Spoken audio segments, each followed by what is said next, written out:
Om Shri Chinmaya Sadgurave Namaha. Holy Geeta, Chapter 2, Verse 54. Arjun said, "What of him who has steady wisdom and who is immersed in the superconscious state? How does one of steady wisdom speak? How does he sit? How does he walk?" In the last two stanzas, the discussion naturally turned towards the ultimate goal, which a karma yogin reaches when he has, with evenness of mind, perfected the technique of work. The idea seems to be quite appealing, and the theory indeed logical, where there is a ring of conviction in it. When the theory comes from the mouth of Lord Krishna, Arjun has such a mental constitution that Karma Yoga appeals to him the most. The grief-stricken hero of the first chapter has forgotten his hysteria and has now come to take an active interest in the discussion. As a practical man, he is afraid of as to whether, after gaining his great, he will be able to live so vigorously in the world outside. Looking from the Vedic usage of the term, one is apt to misunderstand that the perfect yogin who has come to rediscover the self lives exclusively in a world of his own. The description of the Upanishads can give perfected sage is ill-fitted to live in the world. Arjuna, as a child of the era of hatred and diplomacy, was curious to know fully the condition of the perfected master before he would actually accept the theory and try to live it. His anxiety to know the entire truth is clearly shown here in his very questions upon such non-essentials as how does he speak, how will he sit, how will he walk, etc. These questions may be considered quite appropriate and dramatic when they come from the one who has been till then a patient of hysteria. Again, the first half of the stanza demands a description of a man of steady wisdom, while established in samadhi, that is with regard to his inner life. The second half of the stanza is asking for a description of how such a master will act in the world outside. Arjun is asking a fourth question, is a description of the state of mind in a man of realization, merged in the self-experience, and an explanation as to how that experience will influence his action in the outer world when he emerges from that transcendental experience.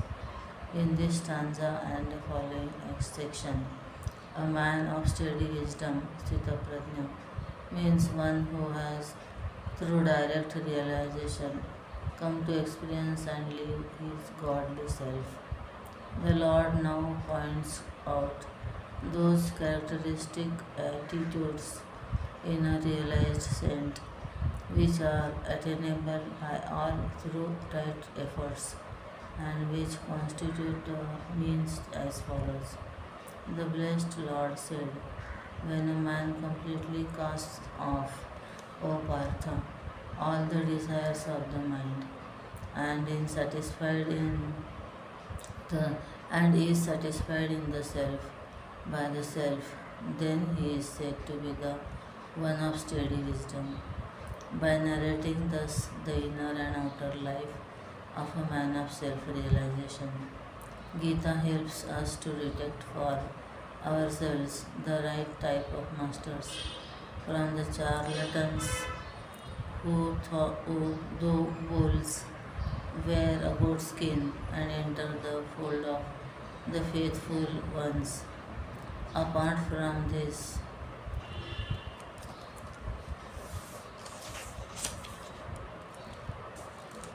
these passages have a direct appeal to all the sincere sadhakas, inasmuch as this section gives to them an easy thumb rule as to what types of values and mental attitudes they should develop during their practice in order to realize the ever effulgent divinity within them, that is, the pure awareness.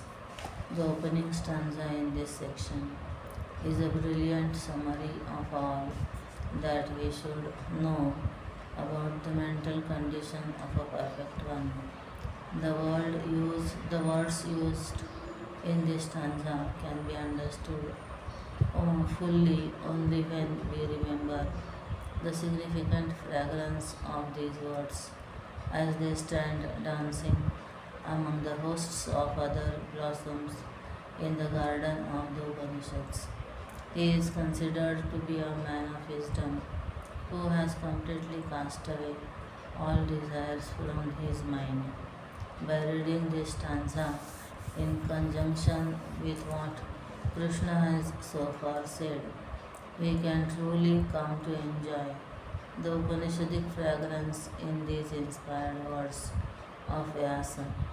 An intellect that is contaminated by ignorance becomes the breeding ground of desires, and he who has relieved himself of his of this ignorance through right knowledge gets desireless. By explaining here the absence of the effect, the Lord is negating the existence of the cause. Where desires are not, their ignorance has ended and knowledge has already come to shine forth. If this alone was the distinguishing factor of the man of steady wisdom, any modern man would condemn the Hindu man of wisdom as a rank lunatic. A Hindu wise man would then become one who had not even the initiative to desire. Desire means a capacity of the mind to see ahead of itself a scheme or a pattern in which he who desires will probably be happier. The wise man seems to lose even this capacity as he goes beyond his intellect and experiences the self. This is a criticism that is generally heard from the materialists. This stanza cannot thus be condemned since it adds in its second line that the perfect one is blissful in his own experience of the self. A perfect man is defined here, therefore, not only as one who has no desires, but also as one who has positively come to enjoy the bliss of the self. When one is an infant, one has one's own playmates. As one grows from childhood to boyhood, one leaves one's toys and runs after a new set of things. Again, as the boy grows to youthfulness, he loses his desire for the fancy things of his boyhood and craves for yet a newer set of things. Again, in his old age, the same entity casts away all objects that were till then great joys to him and comes to demand a totally different set of objects. This is an observed phenomenon. As we grow, our demands also grow with reference to the new scheme of things demanded. The old sets of ideas come to be cast away. In one's ignorance, when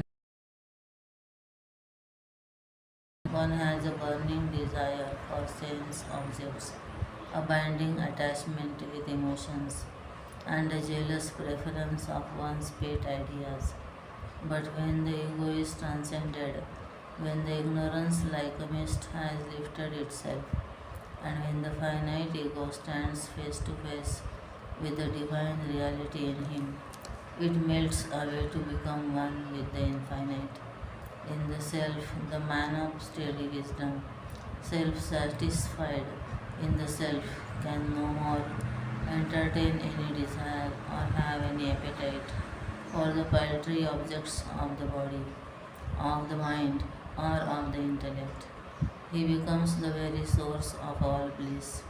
Such a one is defined here by Vyasa as the man of steady wisdom, Sita Prajna, and as the words come out from the mouth of Krishna, they gather the divine ring of an incontrovertible truth. Moreover, दुःखेषु अनुद्विग्नमनः सुखेषु विगतस्पृहः वीतरागभयक्रोधस्थितधीर्मुनिरुच्यते. Verse number 56. He whose mind is not shaken up by adversity, and who is prosper and who in prosperity does not hanker after pleasures, who is free from attachment, fear, and anger, is called a sage of steady wisdom.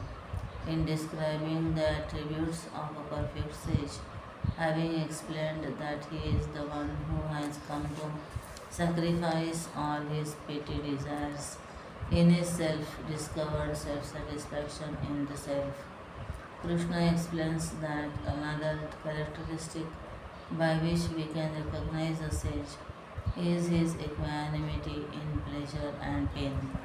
If in the last stanza Krishna considered man as an actor, herein he is considering him as an experiencer, a bearer of body of afflictions, the one who is a stable being, whose heart is undisturbed in sorrow and sense anger, free of anger. He is described here as a Muni, a silent sage. Above the emotions that must be absent in an individual who is a master in all situations, we are here pointedly told only these: attachment, raga, fear, bhaya, and anger, krodha. In fact, when we read biographies of the perfected ones in the entire history of mankind, we find in almost all of them an antithesis of an ordinary man.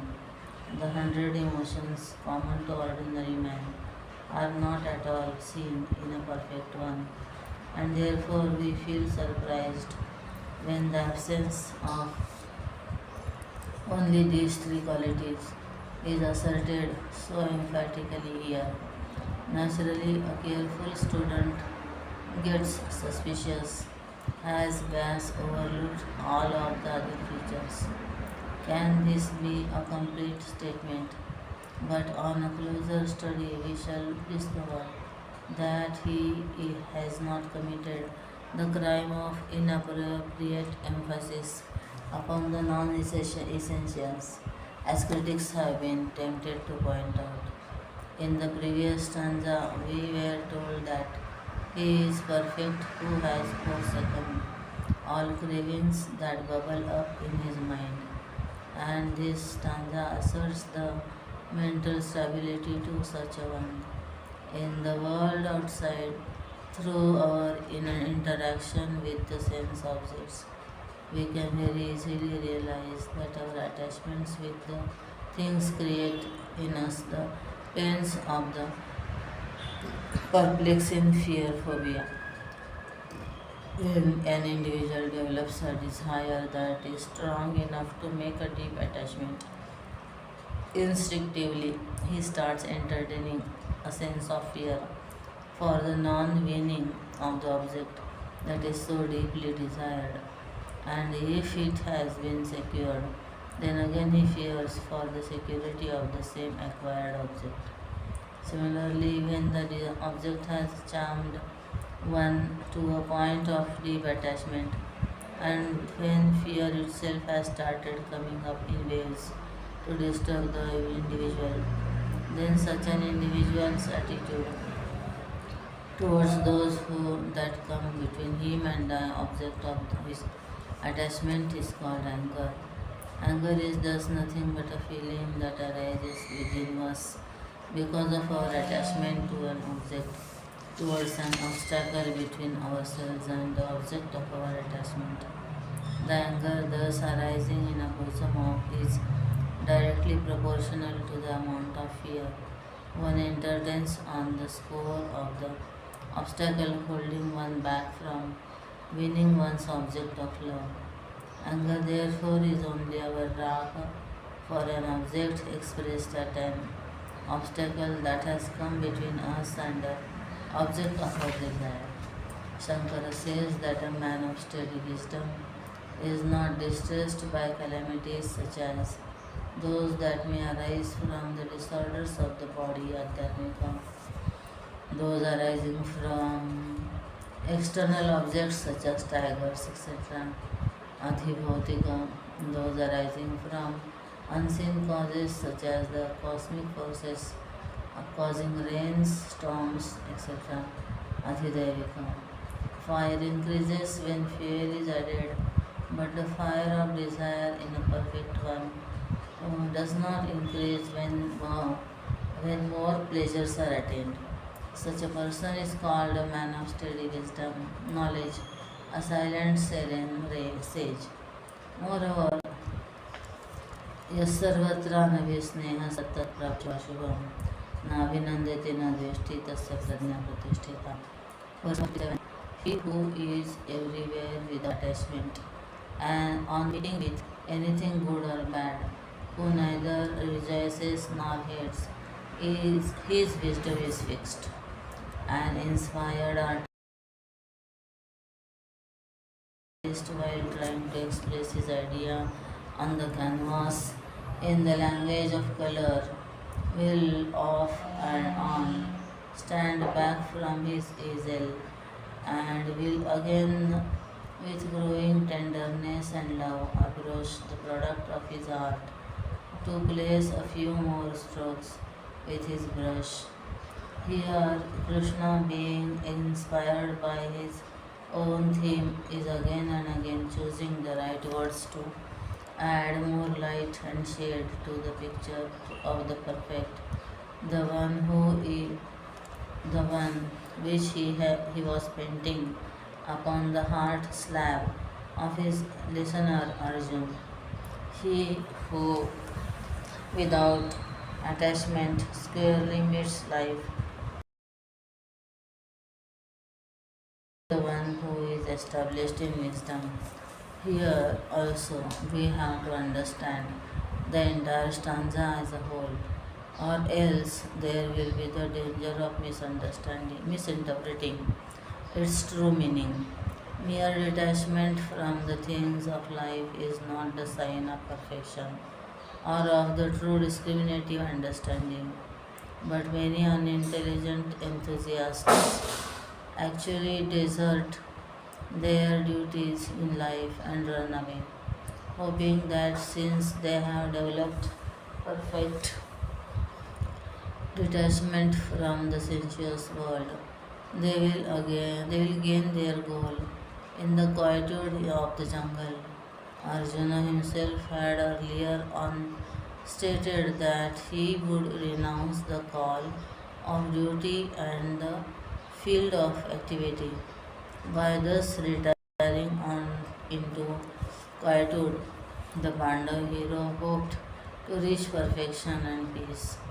To dissuade Arjun from taking this calamitous step, Krishna started his discourse with a serious note in the second chapter. Detachment from suicidal affections and unintelligent tenderness cannot by itself take man to the higher realms of divinity. Detachment from the world outside must equally be accompanied by a growing balance in ourselves to face all the challenges in life. That is the auspicious Shubha and the inauspicious Ashubha. Imperfect equipoise without either any uncontrolled rejoicing at the Shubha or any aversion for the Ashubha experiences. A mere detachment in itself is not the way of a perfect life, inasmuch as it is only a negative existence of constantly escaping from life. To live in attachment is to live in slavery of the things of the world. But the perfect one is he who with divine freedom lives in the world, dexterously meeting both the joys and the sorrows which life may provide for him. In winter, to be out under the sun and lie basking in its rays is to enjoy its warmth and simultaneously suffer its glare. To complain of the glare is to bring sorrow into the very enjoyment of the warmth. One who is intelligent will either try to ignore the glare and enjoy the warmth fully, or will shade off the glare and bask in the his by its very nature is a mixture of both the good and the bad. To live ever adjusting ourselves, avoiding the bad, and striving to linger in the experience of the good is to live unintelligently. The perfect one experiences the best and the worst in life with equal detachment because he is ever established in the true and the eternal, which is the very self. In his question, Arjun has inquired of Krishna as to how a perfect master would speak. This stanza may be considered as an answer to it, since the perfect man of wisdom neither feels any aversion to the sorrows nor rejoices in the joys of life. He neither compliments anything in the world nor does he condemn anything. To him, everything is wonderful. He sees things as they are, uncolored by his mental moods. Such a perfect one is beyond all the known principles of behaviorism of the Western philosophy. Moreover, यदा संहरते चायं कूर्मोऽङ्गानीव सर्वशः इन्द्रियाणीन्द्रियार्थेभ्यस्तस्य प्रज्ञा प्रतिष्ठिता. Verse number 58. When, like the tortoise which withdraws its limbs from all sides, he withdraws his senses from the sense objects, then his wisdom becomes steady. After explaining that a perfect one is ever satisfied in the self, lives in perfect equanimity in pleasure and pain, and has within him a complete absence of attachment to rejoicing or any aversion, it is here mentioned that a man of steady wisdom has the special knack for withdrawing his senses from all the disturbing fields of objects. The simile used here is very appropriate, just as a tortoise can, even at the most distant suggestions of danger, instinctively withdraw all its limbs into itself and feel safe within. A man of perfection can consciously withdraw all his antennae that peep out through his five arches of knowledge, called the sense organs, organs of perception. In the theory of perception, in Vedanta, the mind bearing the consciousness goes out through the sense organs to the sense objects, and there it takes as it were the shape of the sense objects and so comes to gain the knowledge of the objects as perceived. This idea is figuratively put in the Upanishads. The light of consciousness, as it were, beams out through the seven holes in the skull, each special beam of awareness illuminating only one specific type of objects.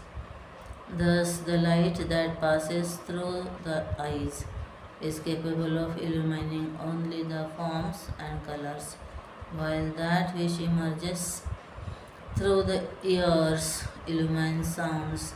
In the material world, one can take the example of the electric light that expresses through an ordinary bulb, illuminating the objects in the room, while the electricity as light emerging from an X-ray tube penetrates through the form and illumines things that are ordinarily not visible to the naked eye. Thus, within each individual, five distinct beams of the same awareness protrude like antennae and give him complete knowledge of the external world. These five avenues of knowledge bring to him the innumerable stimuli from the outer world, which, upon reaching the mind, provide all the disturbances that man feels in his life of contacts with the outer world. If I am blind, the beauty that is passing by cannot disturb my mind. If I am deaf, I cannot overhear criticisms against myself, and naturally it cannot reach me to agitate my bosom. The untested, the unsmelt, or the unfelt sense objects can never bring forth any pangs of sorrow into the bosom. Here Krishna reassures Arjun that a man of steady wisdom is he who has the ready capacity to fold back his senses from any or all the fields of their activities. This capacity within an individual to withdraw his senses at will from the fields of objects is called in Yoga Shastra Pratyahara, which the yogin accomplishes through control of breath, pranayam. To a devotee, this comes naturally because he has the eyes and ears only for the form and stories of his beloved Lord. To a Vedanti again, this Uparati comes from his well developed and sharpened discriminative faculty, with which his intellect makes his mind understand the futility of licking the crumbs of joy and happiness in the wayside ditches of sensuousness, while he in his real nature is the Lord of the very store of bliss infinite. The senses of a man who is ill and consequently unable to partake of the sensuous objects are seemingly under control, but the taste for them does not thereby cease to exist, or does even the taste for sense objects finally end. Listen. विषया विनिवर्तन्ते निराहारस्य देहिनः रसवर्जं रसोऽप्यस्य परं दृष्ट्वा निवर्तते. Verse number 59. The objects of the senses turn away from the abstinent man, leaving the longing behind, but his longing also leaves him upon seeing the Supreme. Without pratyahar or uparati, we can observe cases wherein an individual comes to maintain sense withdrawal from the sense objects due to some physical incapacity or due to some special mental mood of temporary sorrow or misery. In all these cases, though the sense organs come to feel an aversion for the respective object, their inclination for these objects merely remains dormant for the time being. Similarly, Arjun doubts that even in a yogin, the capacity to withdraw from the temptations of the sense world may be temporary, and that under a favorable or sufficiently tempting circumstances, they may again raise their hoods to hiss and to poison. His doubt is answered here. If you observe the flights of objects of sensuousness from shops to their customers, you can understand this point very clearly. They always reach only those who are courting them and are panting to possess them. The wine cellars get emptied when the bottles walk out to replenish the sideboards of the drunkards. Plows made by a smithy are not purchased by artists, poets, doctors, and advocates. They must necessarily reach the homes of the farmers. Similarly, all sense objects ultimately reach though those who are courting them with burning desires. From the one who is completely abstinent, sense objects must necessarily get repelled. But although the sense objects may temporarily seem to turn away from him who is abstinent, the deep taste for them that is ingrained in his mind is very difficult to be erased completely. Here, Krishna, in his supreme wisdom, assures the seeker that these mental impressions of sensuous lives that were lived in the past by the ego from the beginning of creation to date will all be totally erased or at least made ineffective as roasted seeds only when the seeker transcends the ego and comes to experience the self. This is not very difficult to understand since we know that the objects of sorrow and occasions of tragedy within one plane of consciousness are not available in another. The kinship that I enjoy in my dream does not add even a bit to my dignity.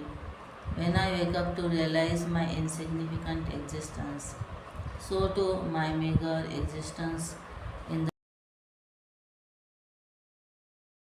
the full kingly glory in my dream kingdom.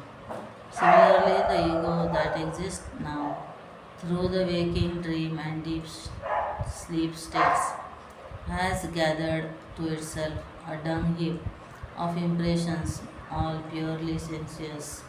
But these cannot be effective when the same ego, upon transcending these three planes, comes to experience the plane of God consciousness.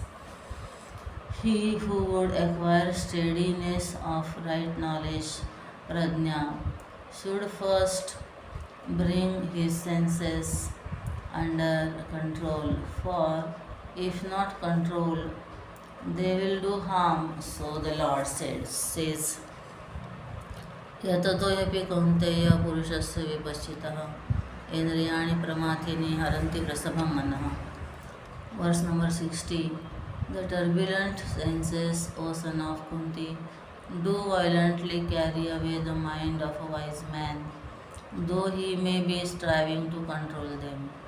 In his discourse so far, the Lord has emphasized that a perfect master is the one who has complete control over his sense appetites. In India, a mere philosophical idea in itself is not considered to be anything more than a poetic ideology, and it is not accepted as a spiritual thesis unless it is followed by a complete technique by which the seeker can come to live it in his own subjective experience.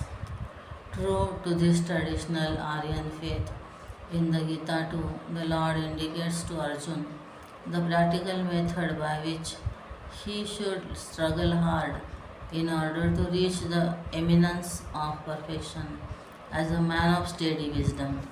The ignorance of the spiritual reality functions within any individual in three distinct aspects: unactivity sattva, activity rajas, and inactivity tamas.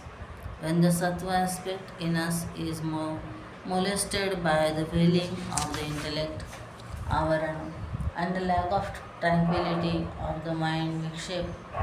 Then we come to experience the sorrows that are caused by their endless roaming through the sense organs. Unless well controlled, they will drag the mind to the field of the sense objects and thus create a chaotic condition within, which is experienced as sorrow. The fact that this happens even to a highly evolved seeker is here accepted by the statement of the Lord. With this assertion, he is warning the seeker within Arjun that he should not, on any score, let his objective mind take hold of and enslave his subjective intellect. This warning is quite appropriate and timely within the scheme of thought in this chapter. Invariably, among those who are practicing religion, the common cause by which very many true seekers fall away from the path is the same all over the world.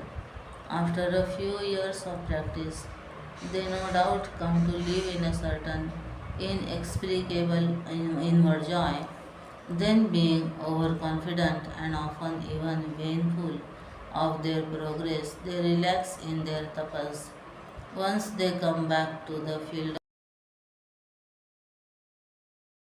they snatch the mind away from the poise of perfect meditation. तानि सर्वाणि संयम्य युक्त आसीत् मत्परः वशे हि यस्येन्द्रियाणि तस्य प्रज्ञा प्रतिष्ठिता. Having restrained them all, he should sit steadfast, intent on me. His wisdom is steady, whose senses are under control. Since the sense organs are thus saboteurs, saboteurs, saboteurs in the kingdom of the spirit, that bring the disastrous downfall of the empire of the soul. Arjuna is warned here that as a seeker of self perfection, he should constantly struggle to control his sense organs and their mad, lustful wanderings in their respective fields. Modern psychology would certainly look down with a squint eye upon this Gita theory because, according to Freud and others, sensuousness is instinctive in man, and to curb it would lead to an unnatural is to suppress. No science of material life can accept that separation is psychologically healthy. But the Vedic theory is not pointing to any mental separation at all. It is only advising an inward blossoming, an inner growth and development by which one's earlier fields of enjoyments through the senses drop of a newer field of ampler joys and more satisfying bliss. This idea is very well brought out here when Lord Krishna, as though in the very same breath, repeats both the negative and the positive aspects of the technique of self development. He advises not only a withdrawal from the unhealthy gutters of sensuousness, but also gives the healthy method of doing so by explaining the positive technique of self perfection. Though through a constant attempt at focusing our attention on me, the Supreme, he advises the disciples to be steady. In this simple looking statement of half a verse, the Gita explains the entire technique of self development. Immoral impulses and unethical instincts that bring a man down to the level of a mere brute are the result of endless lives spent among sensuous objects during the through which the embodied soul, the ego, in each one of us had previously passed. It is humanly impossible for an individual to erase and transcend in his lifetime the thick coating of mental impressions gathered along his journey from life to life, from embodiment to embodiment. Naturally, this is the despair of all the promoters of ethics, the teachers of morality, and the masters of spirituality. Old times, in their lived experience, discovered for themselves a technique by which all these mental tendencies could be eradicated. To expose the mind to the quiet atmosphere of meditation upon the all perfect being is to heal its ulcers.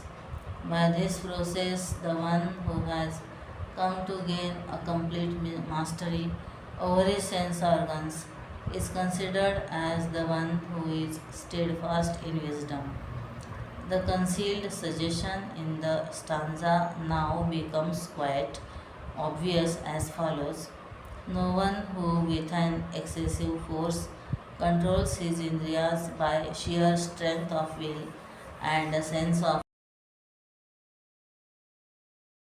of chance of flowering into a full-blown spiritual beauty. He who has all of his sense organs on of their own accord, lying tamely surrendered at his feet, and who has come to rediscover the infinite perfection in himself, is called a man of perfection. Neither has he ruined his instruments of cognition, nor has he closed down the arches of knowledge in him. A perfect animal within is so complete that the inner Satan has become for the sage in him a tame Caliban to run errands and serve faithfully. Now the Lord proceeds to point out the source of all evil in the case of the unsuccessful. ध्यायतो विषयान् पुंसस्सङ्गस्तेषुपजायते सङ्गात् सञ्जायते कामः कामात् क्रोधो विजायते क्रोधात् भवति सम्मोहः सम्मोहात् स्मृतिविभ्रमः स्मृतिभ्रंशात् बुद्धिनाशो बुद्धिनाशात् प्रणश्यति. Verse number 62. When a man thinks of objects, attachment for them arises. From attachment, desire is born. From desire arises anger. Verse number 63. From anger comes delusion. From delusion, loss of memory. From loss of memory, the destruction of discrimination. From destruction of discrimination, he perishes. From this verse onwards, like Krishna explains in five noble stanzas, the Hindu psychological theory of the fall of man of godhood.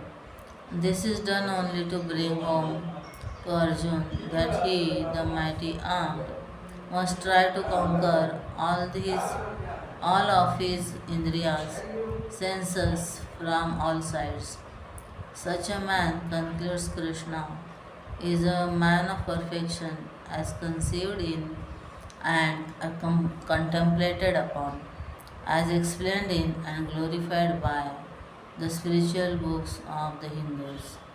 This section also gives to us a clear pattern of the autobiography of all seekers who have, after long periods of practice, come to wreck themselves upon the rocks of failure and disappointment. To a true seeker in Vedanta, no fall is ever possible. Instances of unsuccessful seekers are not few. In all of them, the mistake we notice is that they ultimately fail back to be victim of sense entanglement.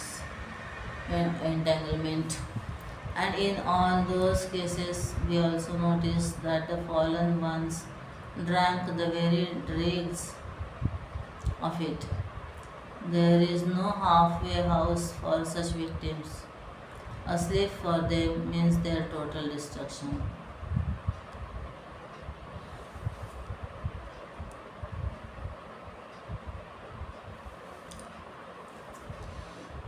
An angry man starts seeing things in his enemy which are really not there at all, hence delusion. The ladder of fall is very beautifully described here. The path of destruction for a seeker is so elaborately detailed in these stanzas that, fallen as we are, we shall know how to get back to our pristine glory and inward perfection. Like a tree which emerges from a seed, the source of all evil starts from our own wrong thinking, the due to false imaginations. Thought is creative, it can make us or mar us. If rightly harnessed, it can be used for constructive purposes. If misused, it can totally destroy us. When we constantly think about a sense object, the consistency of that thought creates within us an attachment for the object of our thought. When more and more thoughts flow towards that object of attachment, they crystallize to form a burning desire for the possession and enjoyment of the object of attachment.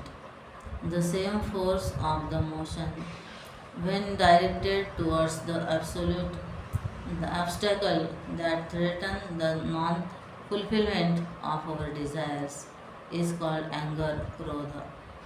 An intellect fumed with anger, krodha, comes to experience delusion, and the deluded intellect has no power of discrimination because it loses all of the memories of the past. Anyone who is filled with anger is capable of doing acts while totally forgetting himself and his relationship with all others.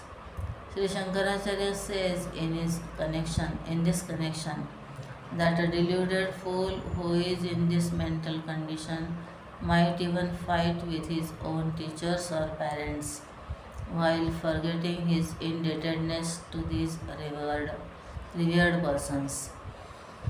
Thus, when an individual, through wrong channels of thinking, becomes attached to an object, the attachment matures into a burning desire to possess that object. When an obstruction to possess that object of desire shoots him up into a fit of anger, the mental disturbance caused by this emotion deludes the intellect and makes the individual forget his sense of proportion and his sense of relationship with things and beings around him. When thus a deluded intellect forgets its dignity of culture, it loses its discriminative capacity, which is called in common parlance conscience, buddhi. Conscience is that knowledge to be enjoyed for differentiating the good from the evil, which often forms a standard within us, and whenever it can, warns the mind against its lustful sensuousness and animalism. Once this conscience is dulled, the man becomes a two-legged animal with no sense of proportion and no ears for any subtler call within him than the howling urgent hungers of the flesh. Thereby he is guaranteeing for himself a complete destruction, inasmuch as such a bosom cannot come to perceive or strive for the higher, the nobler, and the diviner. The contemplation of sense objects has been described as the source of evil, all evils. Now, the means of deliverance, moksha, is described as follows. रागद्वेषवियुक्तैस्तो विषयान् इन्द्रियैश्चरन् आत्मवश्यैर्विधेयात्मा प्रसादमधिगच्छति. Verse number 64. But the self controlled man moving among objects with his senses under restraint, the free from both attraction and repulsion attains peace.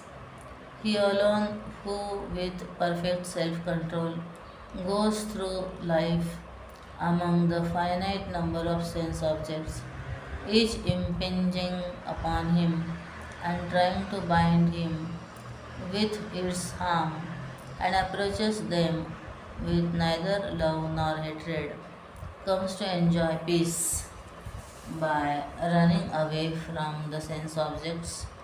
Nobody can assure for himself any inner peace because the inner disturbance depends not upon the presence or the absence of the sense or objects in the outer world, but essentially upon the mind's agitations for procuring the desirable objects or for getting rid of the undesirable objects. But a master of wisdom with perfect self control moves among the objects of the world with neither any special love nor any particular aversion for them. Wherever I go, my shadow must play all around me according to the position of the light. But the shadow can neither entangle me with love nor destroy me with hatred. The outer world of objects is able to whip that man who lends the power to the objects to smother him. Supposing that there is a lunatic who is whipping himself up and weeping in pain, his sorrows can be ended only when he is persuaded not to take the whip in his hand.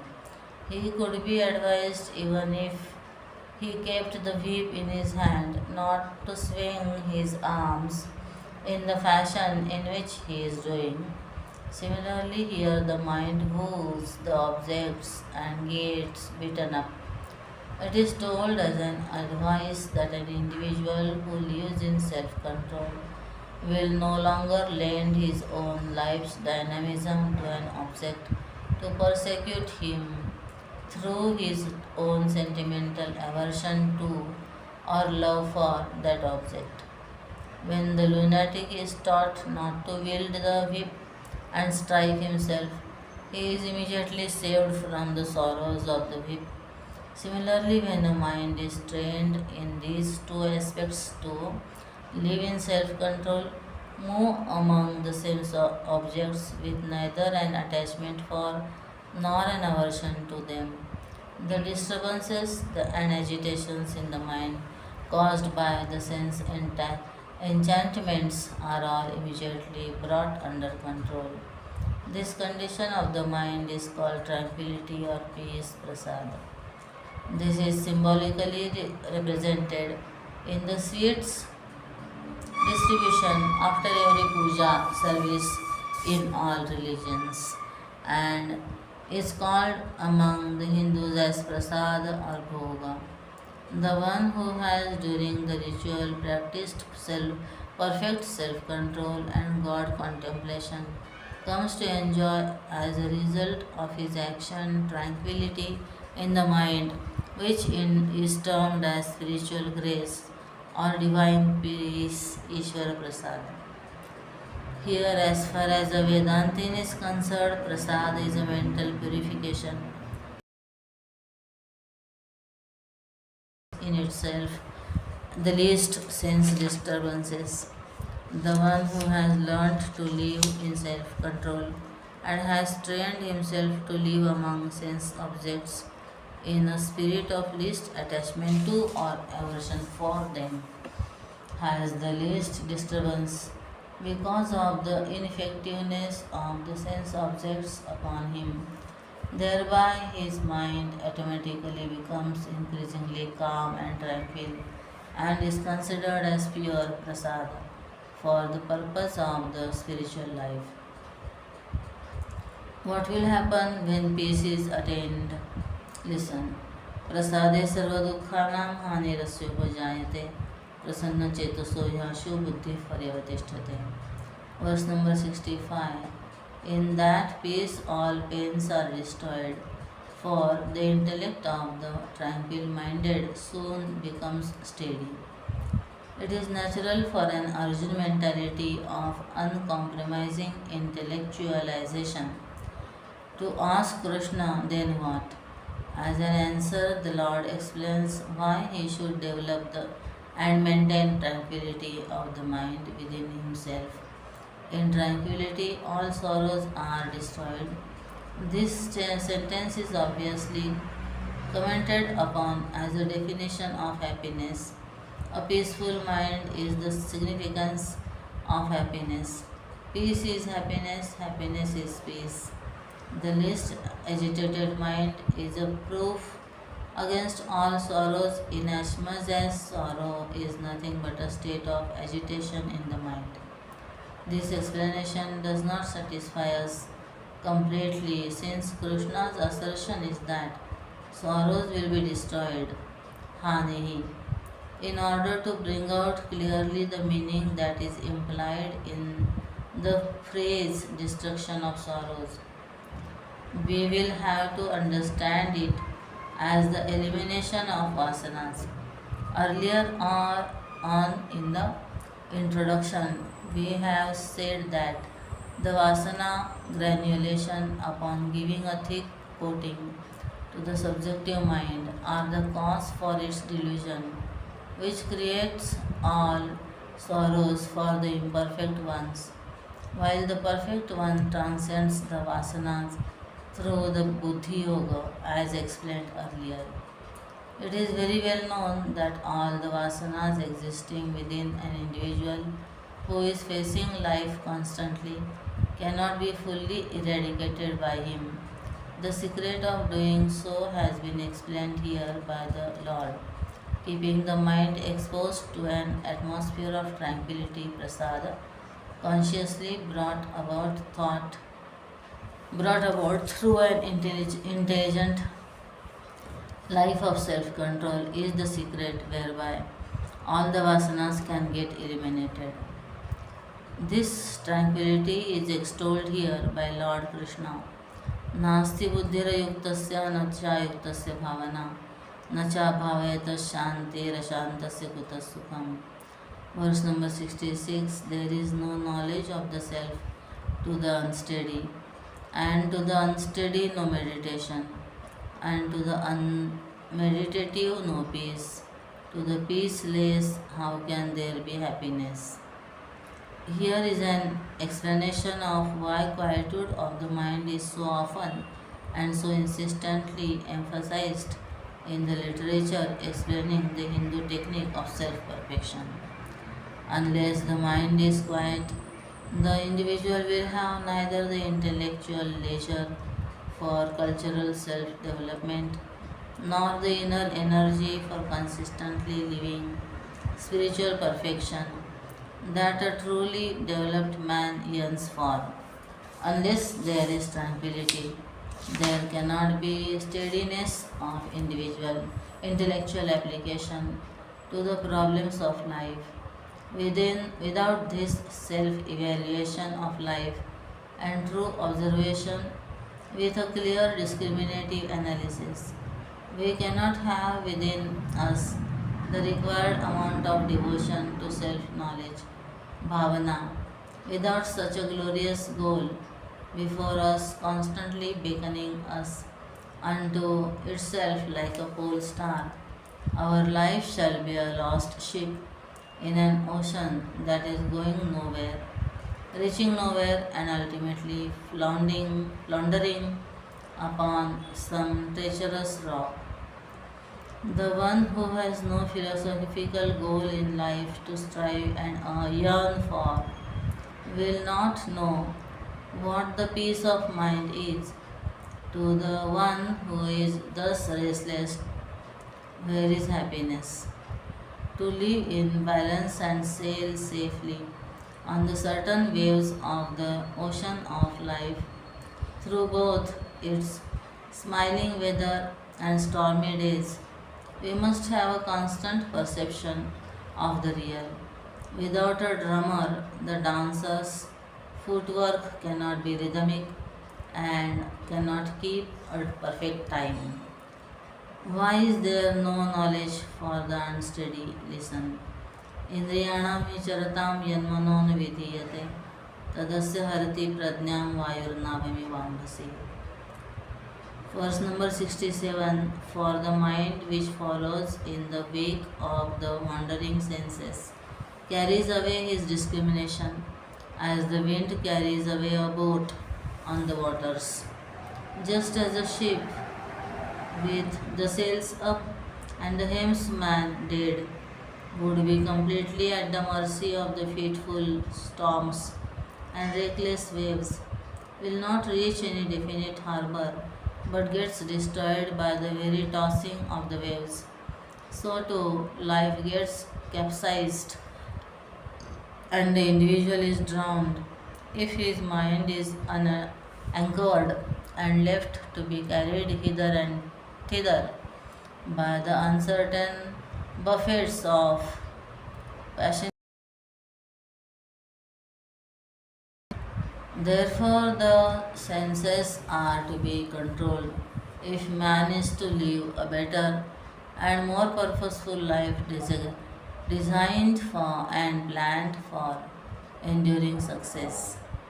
After having explained the proposition enunciated earlier, the Lord now concludes by reaffirming his statement. तस्माद्यस्य महाबाहो निगृहीतानि सर्वशः इन्द्रियाणीन्द्रियार्थेभ्यस्तस्य प्रज्ञा प्रतिष्ठिता. Verse number 68. Therefore, O mighty armed, his knowledge is steady, whose senses are completely restrained from sense objects. It is natural while in conversation that we do not directly give our wise conclusions upon the do's and don'ts of life without giving the logic of our thoughts that is leading to our conclusions. Without preparing our friend's mind to pursue the logic of these conclusions, we dare not declare to him any truth, however divinely acceptable the declarations are. Arjun has been told earlier on about all the necessary arguments, and here in the stanza, Krishna reasserts the same proposition.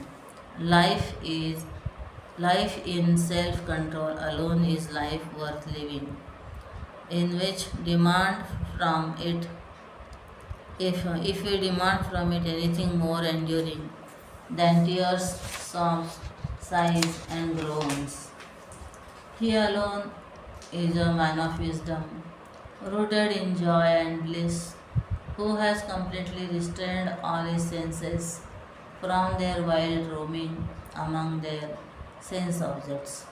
By destroying the sense organs which are roaming in the sense objects, does not mean that a man of self development should destroy his capacities for perception of the world outside, nor does it mean that he is the one who has been rendered incapable of enjoying life.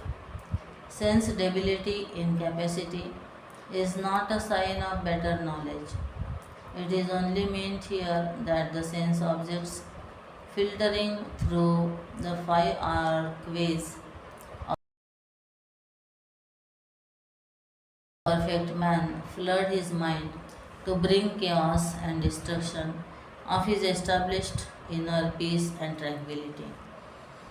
The ordinary individual in his egocentric existence becomes victimized by the sense organs, while he who has conquered the ego and has transcended his matter identifications comes to live in freedom and perfect control over the tyrannical sense organs.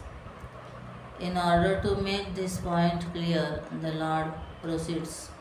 या निशा सर्वभूतानां तस्यां जागृति संयमी यस्यां जागृति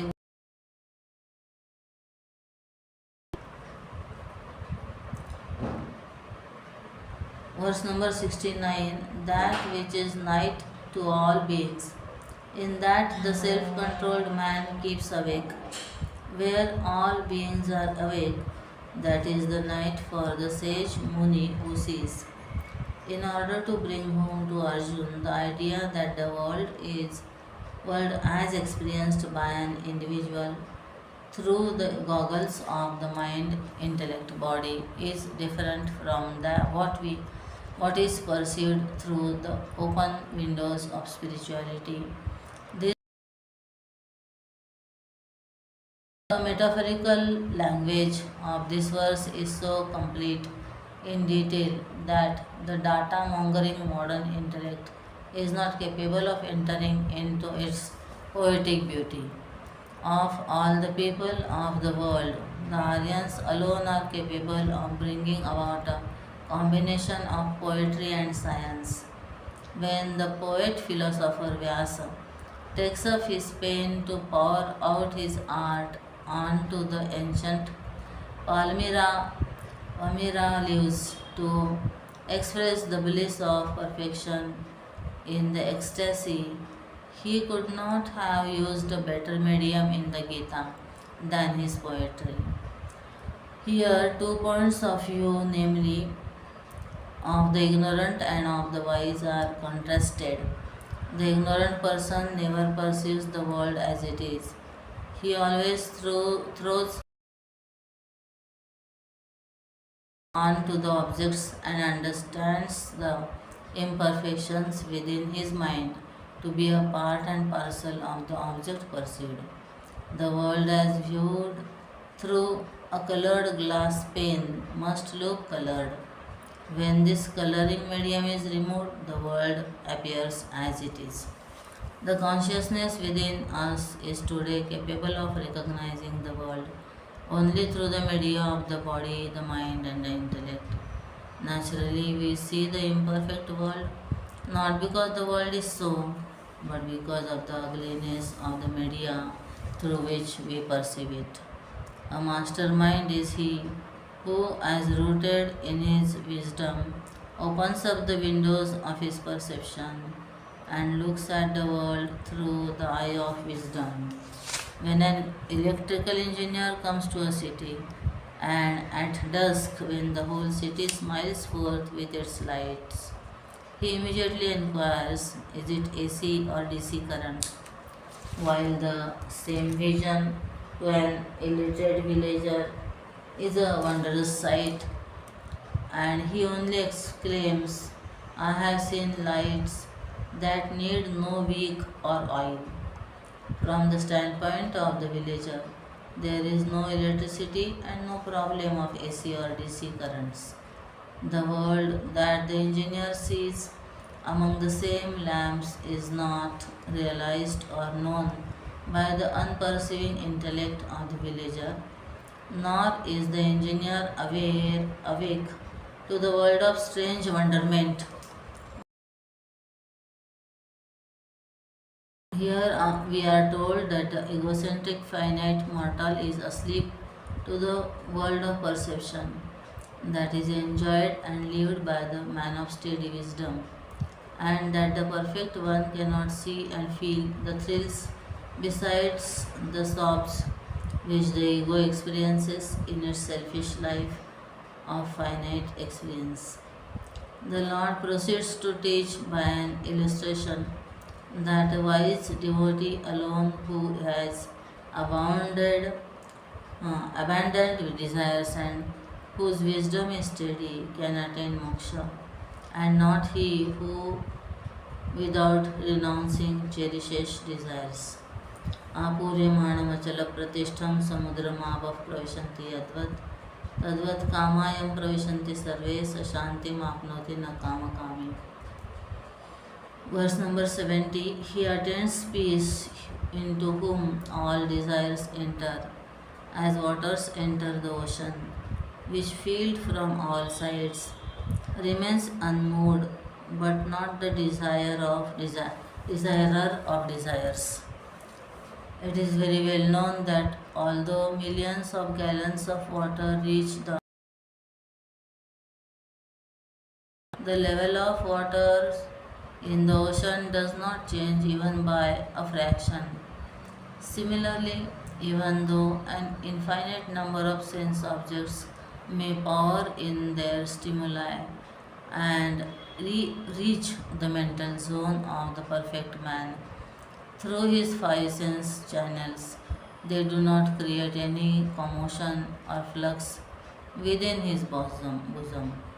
Such an individual who always finds his own level of balance in spite of the fact that he is living amidst the sense objects and with his sense organs unavoidably ever in contact with the objects is called a man of wisdom, one man of perfection, a true saint. Krishna asserts that such an individual alone can truly discover peace and happiness within himself. The Lord in the Gita is not satisfied with this negative assertion, hence, positively denies any true peace or joy to those who are of desires.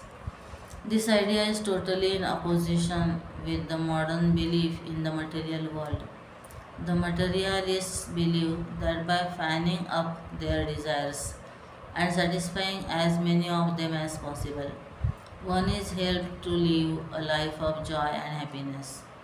Modern civilization, based upon industrialization, large scale production, and consumerism, is attempting to whip up desires. This attempt has now succeeded to such an extent that the average man has a million times more desires today than his forefather ever entertained a century ago. The financiers and the industrialists, with the aid of modern scientific knowledge, struggle hard to discover and satisfy new desires to the extent that an individual has come to fulfill his newly created desires. He is taught by the day's civilization that he is happier than ever before. On the other hand, the great Indian thinkers of the past, perhaps through their experience or through their more careful and exhaustive thinking, discovered that the joy created through satisfaction of desires can never be complete. They discovered that joy or happiness at any given time is a quotient when the number of desires fulfilled is divided by the total number of desires entertained by the same individual at that time. This mathematical truth has been accepted by the modern preachers of secularism also, but in their practical application, the old rishis and the modern politicians seem to differ to a large extent. In the modern world, the attempt is to increase the numerator, which is represented by the number of the desires fulfilled. The scriptural masters of India were also living in a world peopled by a society of men. Their philosophical contemplations were upon man as a social being, and their aim was to bring about more happiness in profits of profit. These rishis of religion did not conceive that an attempt to increase the numerator without a corresponding attention upon the rate of increase of the denominator could produce any palpable increase in joy. On the other hand, today we are struggling hard to increase the number of desires fulfilled without at the same time trying to control the number of desires entertained. That this state of affairs cannot produce any palpable increase in the quotient of happiness is the scriptural verdict, which seems to be an easily understandable scientific truth. Herein, the Gita is only repeating what the Upanishadic rishis never got tired of emphasizing in the scriptures of India. The desirer of desires can never come to perfect peace, Shanti, Only he who has, in a spirit of detachment, gained a complete control over his mind, so that the sense objects of the outer world cannot create within him an infinite number of yearnings of or desires, is the man of peace and joy. The objects in the outer world cannot tease a man by their existence or by their non existence. The outer world can borrow its capacity to ill treat man guarded and gets wounded and crushed by his own attachments to a wrong valuation. Sansa, Bhagwan is only giving a more elaborate and complete commentary upon the opening line of this section.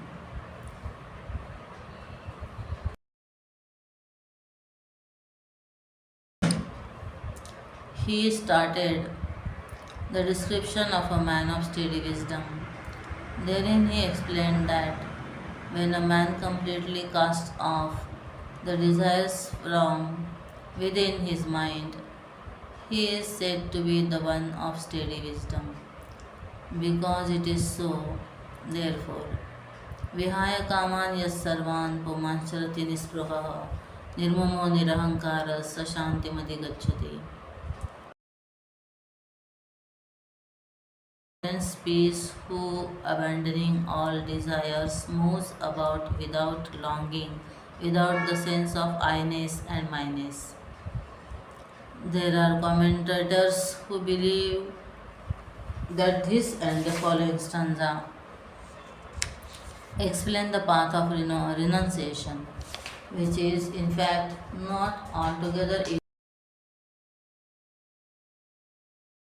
Since, as we said earlier, the second chapter is almost a summary of the entire divine song, it has to indicate even this sannyasa yoga, which will be explained later on at length and hinted at different places during the entire length of the Gita.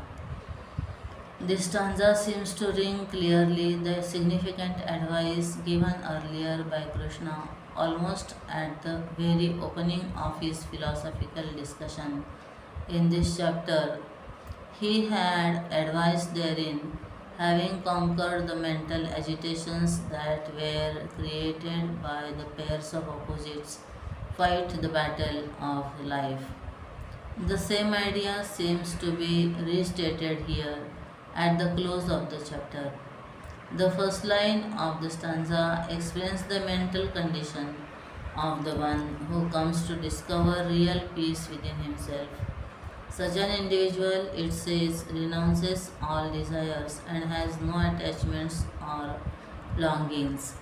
The second line describes the condition of such an individual's intellect, and it asserts that it is without any sense of I-ness and myness. The ego is the cause of the sense attachments and longings. Where the ego is not perceptible, as in sleep, there are no longings or desires in the individual, or at least they are dormant. Thus, if the first line of the stanza is describing a negation of the effects of ignorance, the second line asserts the absence of the very cause from which desires and agitations arise.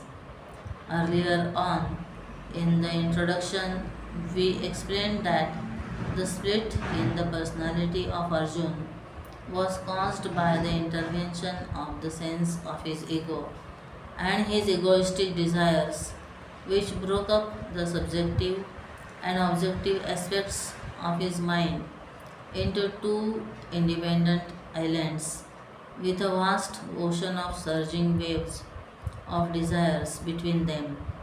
Within a soft suggestion after explaining, with a soft suggestion after explaining all the logic of thought, Krishna is carefully placing his finger upon the very ulcer in the Pandava's mind. The some total suggestions advises us that all of our sufferings in the world are caused by our own egocentric misconception and the consequent arrogance, which is characterized by our ever multiplying demands for wealth and our endless desires. Sannyasa means sacrifice, and to live in a spirit of sacrifice after renouncing completely one's ego and its desires is true sannyas, wherein an individual comes to live in so constant awareness. The general misunderstanding that to run away from life is sannyas or to color the cloth is to become a true monk has cast an irreparable slur on the philosophy of the Upanishads. Hinduism considers him alone to be a sannyasi who has learnt the art of living his life in constant inspiration, which is gained through an intelligent renunciation of his egocentric misconceptions. Shankara beautifully explains this point of view in his commentary on the stanza. That man of renunciation who, after entirely abandoning all desires, goes through life being content with the bare necessities of life, who regards not as his even those things which are needed for mere bodily existence, who is not vain of his knowledge, such a man of steady wisdom, knowledge, who knows Brahman, attains peace, nirvana, the end of all the misery of mundane existence, samsara. In short, he becomes Brahman. This devotion to knowledge is extolled as follows. एषा ब्राह्मी स्थितिः पार्थ नैनां प्राप्य विमुह्यति स्थित्वा सामन्तकालेऽपि ब्रह्मनिर्वाणमृच्छति. Verse number 72. This is the Brahmic state. O son of Prutha, attaining this, none is deluded. Being established therein, even at the end of life, one attains to oneness with Brahman.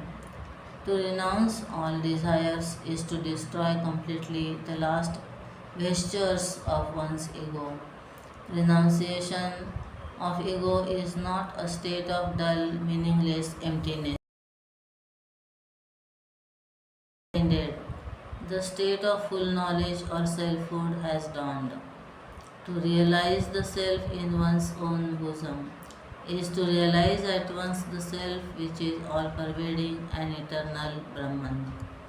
When the ego has ended, the consciousness is not known to be anything other than the eternal, and as such, the knower of truth, in a brilliant experience of the self, becomes the self, and therefore this state is called selfhood, Brahmasthiti.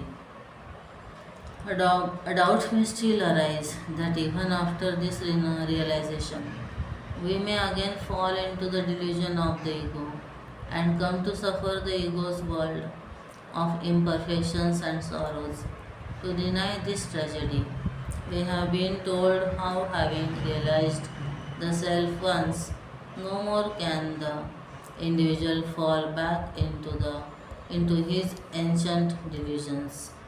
This experience of the self need not necessarily take place in the very youthful days of one's life, even in old age, nay, even in the last moment of this embodiment, if a seeker can come to experience, even for a moment, this egoless state of tranquility and poise, even a passing glimpse of the selfhood, it is sufficient to gain this Brahmic state as pointed out in the Vedantic literature. Negation of the false and assertion of the true is the path that has the same path in its practical application is designated here in the Gita in Vyasa's original contribution as Karma Yoga. To walk without attachment, desires, egoism, and vanity, ever established in perfect equilibrium in both success and failure, is to deny the ego its entire field of activity and unconscious the self. Thus, in technique, the Gita's Karma Yoga is not at all different from the Vedantic technique of meditation. But Arjun got confused and perplexed because he took Krishna's words too literally, and therefore, in the following chapter, he expresses his mental confusion in the opening lines. The Lord therefore explains the Karma Yoga exhaustively in the next chapter. Thus, in the Upanishads of the glorious Bhagavad Gita, in the science of the eternal, in the scripture of yoga, in the dialogue between Sri Krishna and Arjuna, the second discourse ends entitled The Yoga of Knowledge. This chapter is named as Sankhya Yoga, not in the sense that it is the Sankhyan philosophy that is here summarized or borrowed by Krishna. Here, the word Sankhya is used only in its etymological sense as the sequence of logic in any line of correct thinking and the logical enumeration of the arguments based upon which a certain intellectual conclusion has been arrived at. It is in this sense that the highly philosophical chapter 2 of the Gita is termed as Sankhya Yoga in its epilogue Sankalpa Vakya. It is true that in the original Mahabharata, the Gita chapters do not carry this Sankalpa Vakya. Commentators the authorship of this Sankalpa Vakya. However, it has been accepted that some scholar or scholars analyzed the contents of each chapter and gave an appropriate title to each. To all the students of Gita, it is indeed a great help. Shankara, however, does not comment upon this portion at all. Om, Om, Om, Om, Om. Om Tatsariti Srimad Bhagavad Gita Su Upanishadsu Brahma Vidyayam Yoga Shastre Shri Krishna Arjuna Samvade Sankhya Yoga Nama Ditiyo Adhyaya. Hari Om Shri Gurubhyo Namaha Hari Om Shri Chinmay Sadgurave Namaha Shri Sadgurunath Maharaj.